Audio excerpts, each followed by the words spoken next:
Hello everyone! Finally, eto na yung last part ng aming Puerto Princesa trip. Today is December 19 at ngayon nga yung last day namin dito. At syempre, bago ang lahat ay magbe-breakfast nga muna kami. Habang naghihintay nga ma-serve yung breakfast namin ay ayan, nakipag-chikahan muna sila sa may-ari ng hotel na to. O baka malito kayo ha, yung lalaki pong nakapolo na white yung may-ari. O bala mo kasi makapamewang ima ako, bala mo yung mikabandi.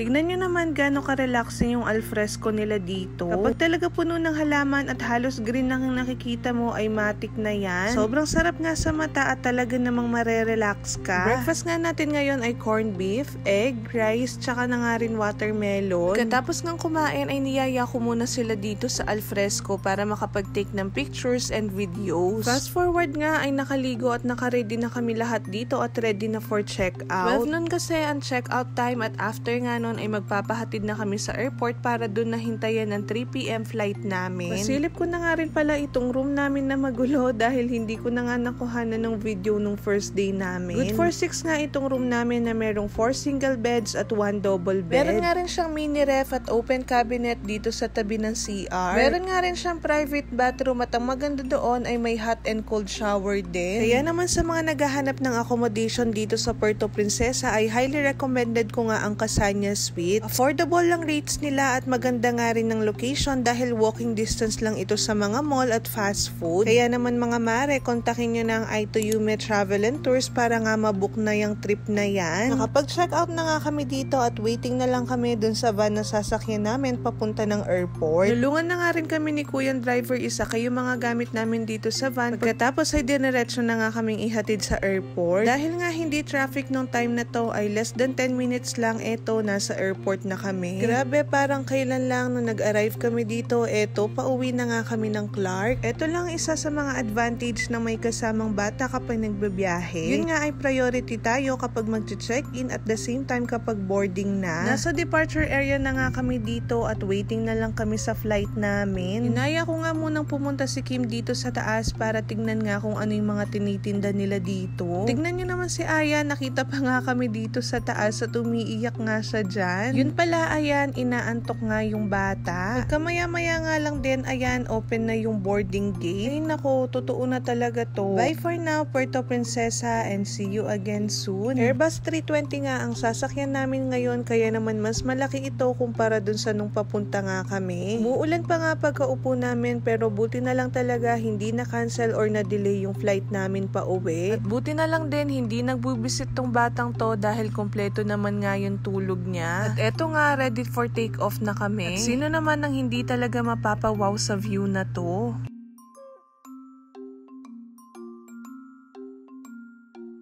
Alam mo na ngang malapit na kayong mag-landing pag nakikita mo na yung ganitong view.